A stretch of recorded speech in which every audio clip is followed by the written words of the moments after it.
அவருடைய தத்துவங்கள், அவருடைய கொள்கைகள், அவருடைய கோட்பாடுகள், இன்னும் சொல்ல போனால் பிறப்பு ஒக்கும் எல்லா உயிர்க்கும், பிறப்பால் அனைவரும் சமம், உயர்வு எப்படி கற்பிக்க வேண்டும்?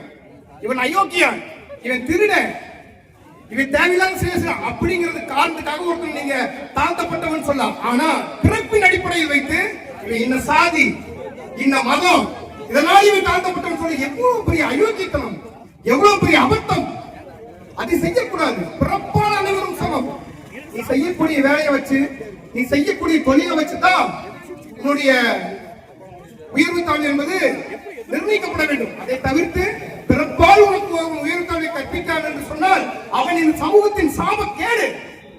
பிறப்பால் உயர்வு தாழ்வு என்பதை இருக்கக்கூடாது என்று மிகப்பெரிய பிரகடனப்படுத்தியவர்.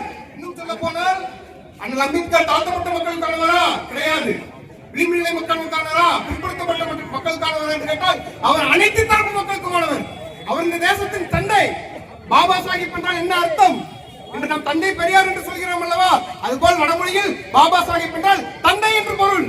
அவர் இந்த தேசத்தின் தந்தை, அது மறுக்க முடியாது. இன்றைக்கு எத்தனையோ சாதி பிரிவுகள், மத பிரிவுகள், அதன் பேரை சொல்லி பிளவுபடுத்தி பிளவுவாத அரசியல் இங்கு நடந்து கொண்டிருக்கிறது. இந்த பிளவுவாத அரசியலுக்கெல்லாம் சாட்டை அடி சம்பட்டி அடி அண்ணல் அம்பேத்கர் கொடுத்த அரசியலமைப்பு சாசன சட்டம் என்றால் அது மிகையாகாது. இன்றைக்கு இந்த பிளவுவாத சக்திகள் எதை பார்த்து பயப்படுகிறார்கள்? அண்ணல் அம்பேத்கர் கொடுத்த அந்த அரசியல் சாசன சட்டத்தை பார்த்து தான் பயப்படுகிறார்கள். மதச்சார்பின்மை தூக்கப்படுகிறது நமது அரசியல் சாசன சட்டம். அனைவருக்குமான அரசு, அனைவருக்குமான ஆட்சி, சமத்துவம், சகோதரத்துவம், இதுதான் இந்த அரசியல் சாசன சட்டத்தின் சாராம்சம். அதான் அடிநாதம். இன்றைக்கு உலகமெல்லாம் வியந்து பார்க்கிறது இந்தியா ஒரு ஜனநாயக தேசம் என்று. அந்த ஜனநாயக தேசம் எத்தனை எதிர்ப்புகள் வந்தாலும், எத்தனை காயங்கள் வந்தாலும், இன்றைக்கு வரைக்கும் அந்த ஜனநாயக சக்தி உயிர்ப்போடு இருக்கிறது என்று சொன்னால் அதற்கு இந்த அரசியல் சாசன சட்டம் தான். அம்பேத்கர் ஒரு சீர்திருத்தவாதி என்று கேட்டால் அவர் சீர்திருத்தவாதி கிடையாது, அவர் ஒரு புரட்சியாளர். புரட்சிக்கும் சீர்திருத்தத்திற்கும் என்ன வித்தியாசம்? ஒரு அமைப்பு இருக்கிறது, ஒரு சட்டம் இருக்கிறது, அதற்குள் சில சீர்திருத்தங்கள் கொண்டு வந்தால் அவர் சீர்திருத்தவாதி. ஒட்டுமொத்தமாக இந்த அமைப்பு, இந்த சாதிய கட்டமைப்பு, இந்த பிரிவுவாத அரசியல் மாற்றி அமைக்கப்பட வேண்டும், அது புரட்டி போட வேண்டும் என்று அதை புரட்டி போட்டு புதிய இந்தியருக்காக புதிய அரசியல் சாதனை தந்தார் அல்லவா? அதனால் அவர் புரட்சி, அவரை தவிர்த்து விட்டு இன்றைக்கு இந்த இந்திய அரசியல் இயங்கவே இயங்காது. உங்களுக்கு பிடிக்கலோ பிடிக்கலையோ, உங்களுக்கு அவர் கொள்கை தாய்வரோ இல்லையோ, அம்பேத்கரை தவிர்த்து விட்டு ஒருபோதும் இந்திய அரசியல் இயங்கவே இயங்காது. சாதியால் அமுக்கப்படுகிறானோ, தீண்டாமையால் நசுக்கப்படுகிறானோ அவனுக்கு தான் இந்த வழி தெரியும். 10 பேர் குடிமை இருக்கிற ஒரு இடத்துல நான் இன்னும் வெளிப்படையா பேசுறேன். நீ இந்த சாதின்னு சொல்லி திட்டம் போது அவன் எவ்வளவு கூலி குறுகுவான் தெரியுமா? அந்த சமூக அழுக்கு இங்க எப்படி நிகழ்கிறது? வெளிப்படையாக இந்திய அரசியலமைப்பு சட்டம் இன்று இந்திய அரசாங்கத்தால் அங்கீகரிக்கப்பட்ட அரசியலமைப்பு சட்டம், அதுதான் இன்றைக்கு நடைமுறையில் இருக்கிறது. ஆனால் இந்த சாதி கட்டமைப்புக்கான அடிப்படை தத்துவம் எங்கிருந்து பிடிக்கிறது? அதுதான் மனுஸ்மிருதி. அந்த மனுஸ்மிருதி கொளுத்தி வர அம்பேத்கர் தந்தை பெரியார். அந்த மனுஸ்மிருதி சொல்லப்பட்டக்கூடிய அத்தனை தத்துவங்களும் பிறப்பால் ஏற்றத்தாழ்வு உண்டு, பிறப்பால் உயர்வு தாழ்வு உண்டு, இது எல்லாம் நிலையானது. இதற்கு எதிர்கட்டுதான் அண்ணல் அம்பேத்கருடைய கருத்து. பிறப்பால் அனைவரும் சமம், மாற்றம் ஒன்றே மாறாதது என்று கூறி எனக்கு பேச வாய்ப்பளித்த அத்தனை கழக தோழருக்கும் பொதுவாக நன்றியை சொல்லி, பிறப்பால் உயர்வு தாழ்வு இருக்கக்கூடாது, அனைவரும் சமம் என்பதை மீண்டும் மீண்டும் சொல்லி என் வாய்ப்புக்கு நிறைவேற்றி விடைபெறுகிறேன். நன்றி, வணக்கம். ஜெய் பீம், ஜெய் பீம், ஜெய் பீம்.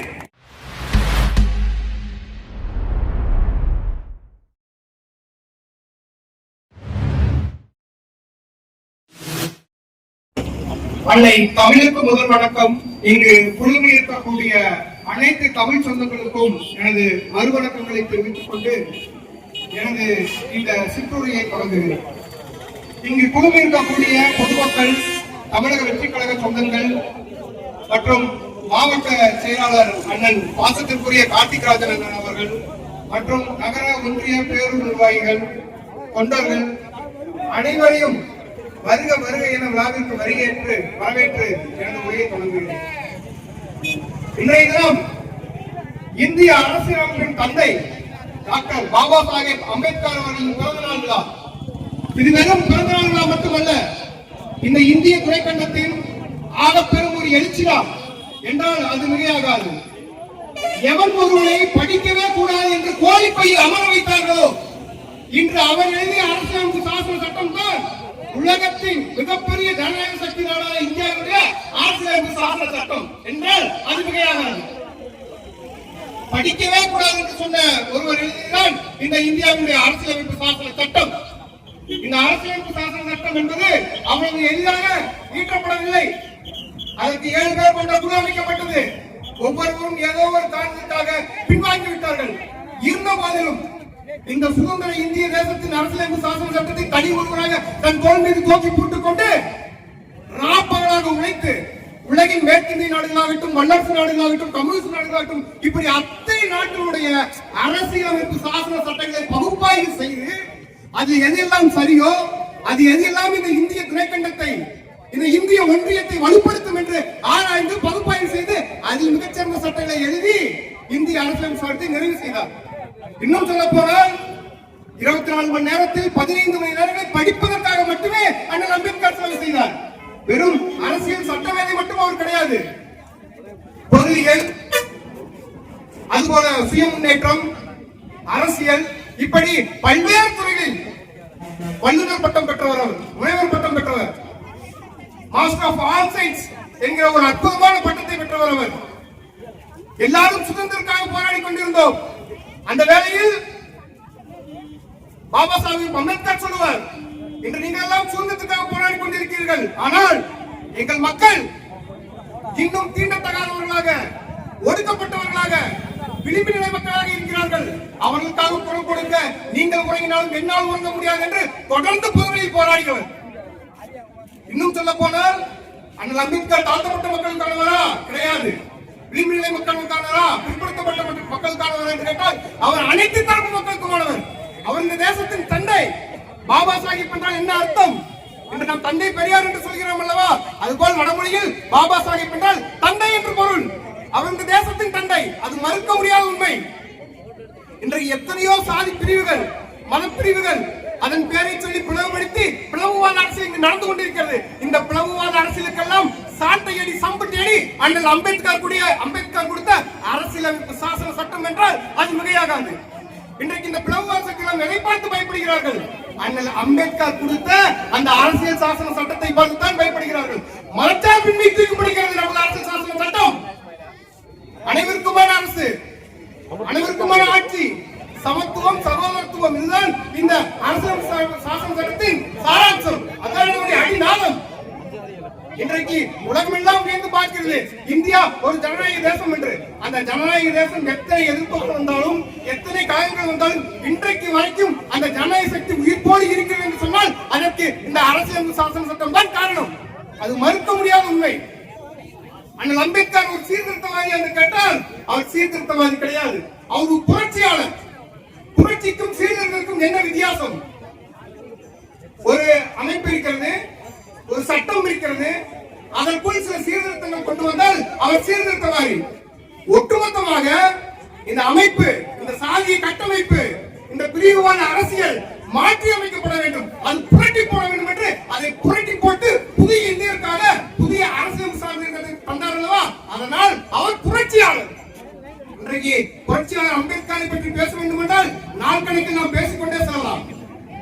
இன்றைக்கு அவரை தவிர்த்து விட்டு இன்றைக்கு இந்த இந்திய அரசியல் இயங்கவே இயங்காது. உங்களுக்கு பிடிக்கலோ பிடிக்கலையோ, உங்களுக்கு அவர் கொள்கை தலைவரோ இல்லையோ, அம்பேத்கரை தவிர்த்து விட்டு ஒருபோதும் இந்திய அரசியல் இயங்கவே இயங்காது. அதுதான் உண்மை, மறுக்க முடியாத உண்மை.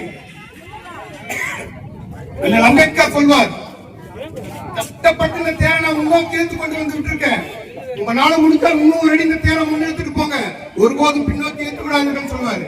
அவர் கட்டி அமைத்த இந்த தேரை, அரசியல் சட்டத்தை, அனைவருக்கும் சமமான சமூக நீதி அரசை நாம் வலுப்படுத்தி நம்முடைய தங்க தளபதி அந்த தளபதி விஜயாவும் கைப்பிடித்து நாம் இழுத்து செல்வோம் என்பதில் மாற்று கருத்தை கிடையாது. அதனால்தான் நம் கொள்கை தலைவர் அண்ணல் அம்பேத்கர். இன்னும் சொல்ல போனால் அண்ணல் அம்பேத்கர் வெறும் விளிம்பு மக்களுக்காக மட்டும் போராடவில்லை, பிற்படுத்தப்பட்ட மக்களுக்காக போராடுகிறார். தன்னுடைய பதவியை ராஜினாமா செய்தார். பிற்படுத்தப்பட்ட மக்களுக்காக இடஒதுக்கீடு வேண்டும், அவருக்கு அரசியலமைப்பில் அதிகாரம் வேண்டும் என்பதற்காக தன்னுடைய பதவியை ராஜினாமா செய்தவர் அண்ணல் அம்பேத்கர் அவர்கள். அண்ணல் அம்பேத்கர் இன்றைக்கு பொதுவெளியில் பேச வேண்டும் என்றால் நீங்கள் ஒரு தலிதா என்று கேட்கிறார்கள். அம்பேத்கரை பேச வேண்டும் என்றால் தலிதா இருக்கிறார்கள். யாரெல்லாம் மக்களின் விடுதலை விரும்புகிறோமோ, யாரெல்லாம் சமத்துவத்தை விரும்புகிறோமோ, அவர்கள் அத்தனை பேரும் அம்பேத்கரை பற்றி பேசுவார்கள். இன்னும் சொல்ல போனால் உலக அளவில், இந்திய அளவில் அதிகமாக சேதப்படுத்தப்பட்ட ஒரு சிலை உண்டு என்று சொன்னால் அது அண்ணல் அம்பேத்கரின் சிலை. போகும் இடமெல்லாம் அண்ணல் அம்பேத்கரின் சிலை சேதப்படுத்தப்பட்டு கொண்டிருக்கிறது. இன்றைக்கு நீங்கள் அவர் சிலையின் மீது கல்லெறியலாம், அவர் சிலையின் மீது நீங்கள் செருப்பிடலாம், ஒருபோதும் அவருடைய சித்தாந்தத்தை உங்களால் தகர்க்க முடியாது. அவருடைய சித்தாந்தம் இந்த மானுட குலத்திற்கு தேவையான சித்தாந்தம். இந்த மானுட குலம் இருக்கும் வரை, மனித குலம் தலைக்கும் வரை இந்த தத்துவம், இந்த சித்தாந்தம் அடுத்தடுத்த தலைமுறைகளுக்கு கடத்தி கொண்டு சென்று கொண்டே இருக்கும் என்பதில் மாற்று கருத்தே கிடையாது. அண்ணல் அம்பேத்கரை நாம் இன்னும் வெகுவாக கொண்டாட வேண்டும். அம்பேத்கரை கொண்டாடுவதை தவிர்த்து விடு அவருடைய தத்துவங்கள், அவருடைய கொள்கைகள், அவருடைய கோட்பாடுகள், இன்னும் சொல்ல போனால் பிறப்பு ஒக்கும் எல்லா உயிர்க்கும், பிறப்பால் அனைவரும் சமம், உயர்வு எப்படி கற்பிக்க வேண்டும்?